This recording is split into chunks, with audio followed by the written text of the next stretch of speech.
నటరాజుకి నట భంగిమవో కీర్తన తోంతన శంకరునికి సంకీర్తనవో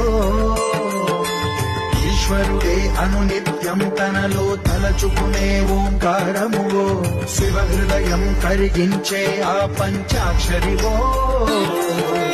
ఈ మదిలో మహాదేవుడినే కొలువుంచున్న కైలాసమువో